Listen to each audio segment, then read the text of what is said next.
Hare Krishna! My name is Giridhari and welcome back to my channel.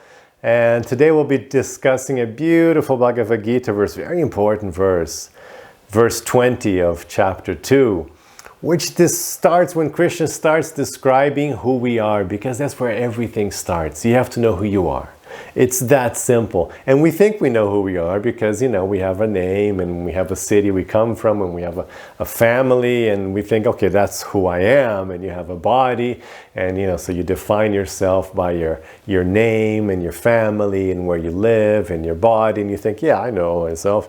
But actually, as soon as you get into transcendental matters of the Bhagavad-gita, of even just thinking about life, you get to know, well, maybe I'm not my body. It doesn't really make sense. I mean, how can I just be my body? How can it be my name? I can change my name, my family. I can, leave my family.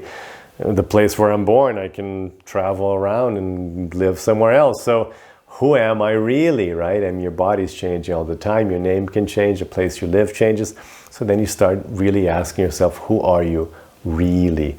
And once you get into that, that's the first beautiful big step in your spiritual journey of self-discovery, of self-realization, is who am I? It's such a great question. And if you just stop and just think about it, just in general, like logical terms, if you don't know who you are, or if you get that wrong, then everything else in your life will be wrong, will be a little, off-center because you don't know who you are. So the more you get wrong who you are, the more wrong the rest of your life is going to be, right? It's right. It makes sense, because I give this example to Muslims. It's like a jokey example, but let's say you wake up and you think you're Napoleon, or you think you're Britney Spears, and unless Britney Spears actually watches. So and you wake up and you think you're Britney. Then everything you do is going to be like, what? It's going to be crazy, because you're not that person. So all your decisions are going to be crazy. You're going to do the wrong life choices, the wrong words. Everything's going to be off, right? Because you're just not that person. So you thinking you're somebody else, it's not going to work. The more you know who you really are, the more you can then live your life, because you can't live your life unless you know who you are, right? It's your life, you. So very important. And it really changes life. It's so shocking how this single point, it's almost the most important, because it is, the starting point. Spirituality 101. But once you get this point right, once you start really changing your identity and understanding who you really are, just everything becomes different. Your desires, your priorities, the way you see life, the way you deal with life's challenges, everything changes. And I take this from my personal experience, and of course from the experience of my students and other people who write about these things. So it really is massively important. So let's take a look at this beautiful verse without further ado. And so this is, again, it's in chapter 2 of Bhagavad-gita, verse 20. So what's happening here is that pretty much the Bhagavad-gita is starting here, because chapter 1 is just kind of like it's just the Bhagavad-gita going from the epic Mahabharata into a text of spiritual teaching. So it's like a transition from an epic to spiritual teachings. And then chapter 2 starts, and there's a little bit of a transition still, and then Arjuna asks for help, and then Krishna can actually start teaching. So Krishna, this is like one of the first verses where Krishna is actually teaching in the Bhagavad-gita, and it's very important. So here goes. Jāyate mriyate kadācin, nāyaṁ bhūtvā bhavitā bhūyaḥ, nityaḥ śāśvato purāṇo, hanyate hanyamāne śarīre.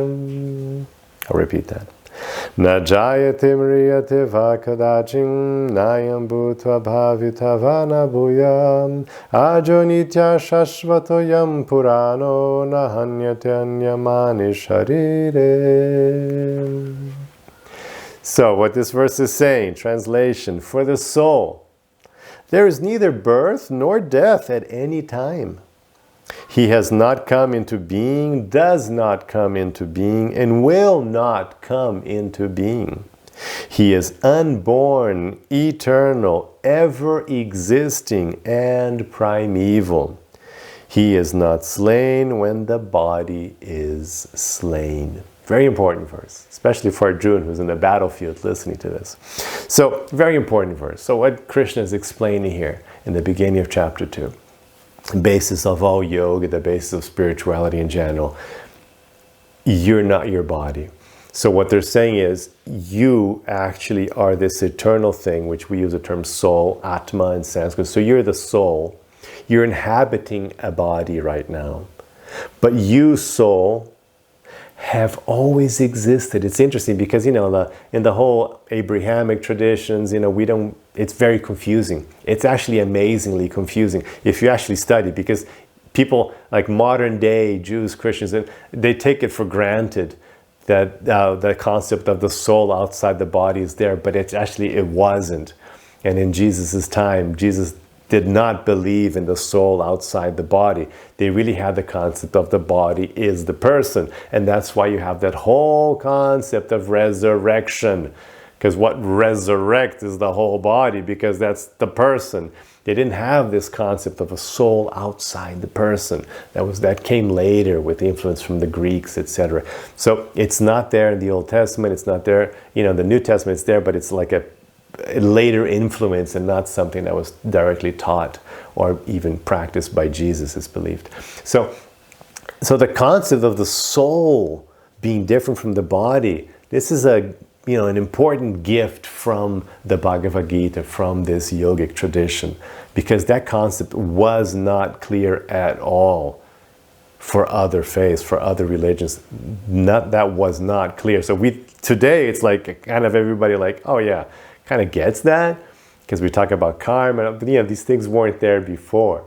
So the Bhagavad-gita is very important for giving us these very basic facts of the spiritual science. So yeah, the soul is different from the body. And not only that, but this soul has always existed. This is like a bit of a mind-blowing idea. It's like, what? I've always existed? It's like, it's hard to understand this concept, because again, people think like, oh, I was created, right?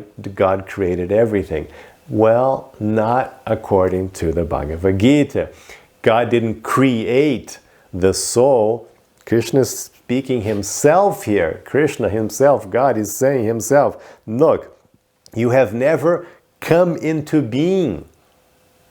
So there wasn't a time where you or I did not exist, and when we came into being, no. We did not come into being. We will not come into being now. And not in the future, we will not come into being. It's like we've always existed. So then there's these words here in the translation. Unborn, eternal, ever existing, and primeval.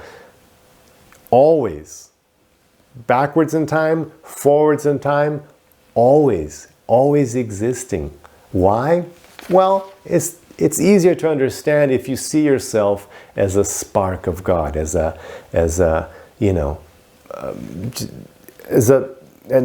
piece of God, as it were.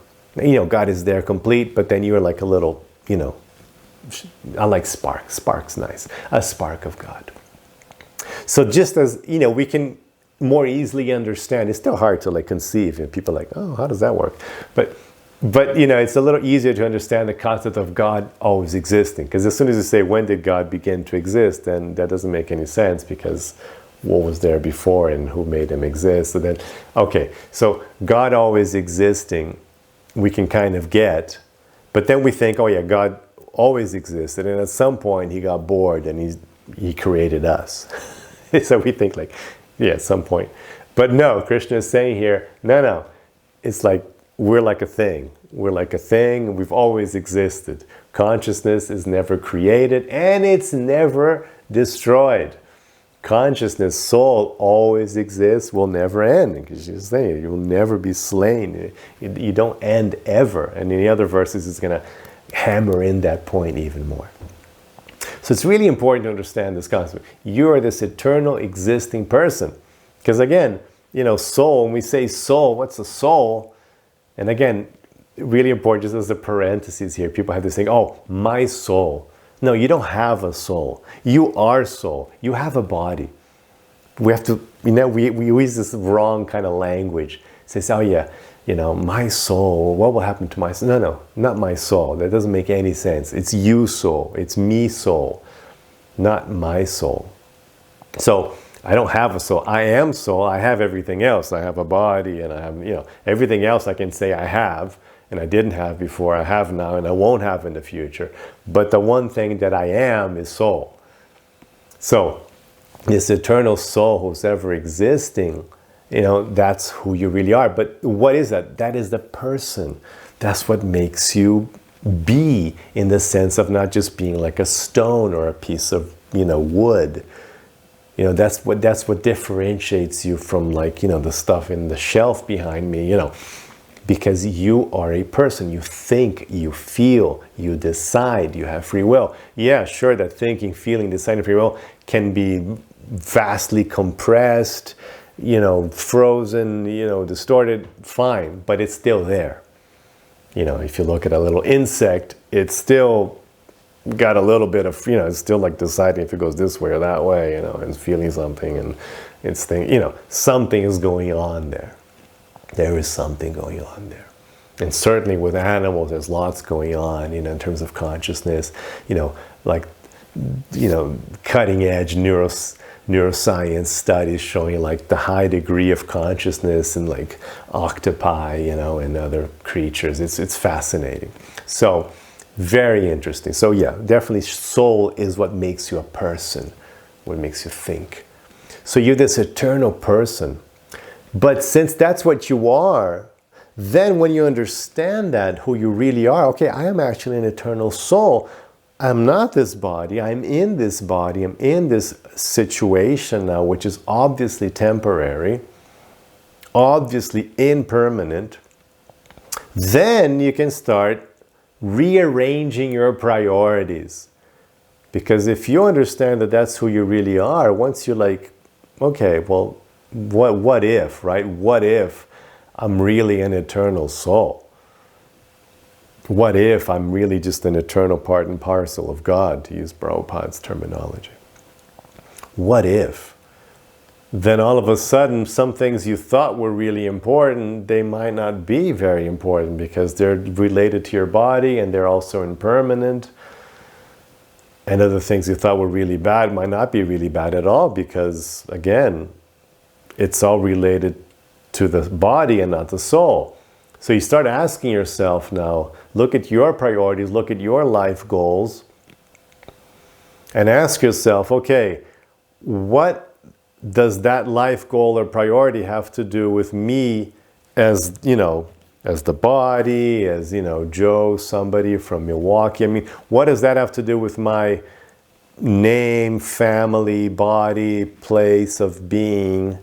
And what does that have to do with me just being an eternal soul who is just completely, all existing, primeval, never dying? And then you start seeing like how much of your life makes real sense, or how much of it is just, you're just confused, it's illusory, it's impermanent, it's making you feel empty because it's not getting to you. It's not talking to the real you. It's not pertinent to the real you anymore. It's got to do with a false, with a wrong idea of who you are. And that's why you never really feel like full satisfaction. That's why things, even when they happen, you're like, what? But it's still like there's an emptiness inside, there's something missing. Why? That's why. Because it's not you. It wasn't a plan for you. It wasn't the decision for you. It was based on the wrong you, on the wrong idea of who you are. And that's why it wasn't working. It's a very important concept, very important, critical. It's like 101. It's where everything starts. This is the foundation of spiritual consciousness. So I want to read this verse one more time before we finish here, just so we get to listen to the Sanskrit. It's very important. The sonority of the Sanskrit purifies the heart and the mind. Na jāyate mriyate va kadācin, nāyaṁ bhūtvā bhavitā va na bhūyaḥ, ajo nityaḥ śāśvato purāṇo, na hanyate hanyamāne śarīre. So that's it. Thank you very much. Make sure to share and help my channel grow. You know, we're just starting. We're going to get this nice kind of message out there in YouTube land. So please share, give us a like. It's important. You know, the computers, that's how they react. It's all artificial intelligence, and they react to the number of likes and sharing. So please subscribe, share, and like so we can share this light a little more. And if you have any questions, I'd love to hear from you. Leave your comments below, and I'll answer every question that's left on my channel. Hare Krishna.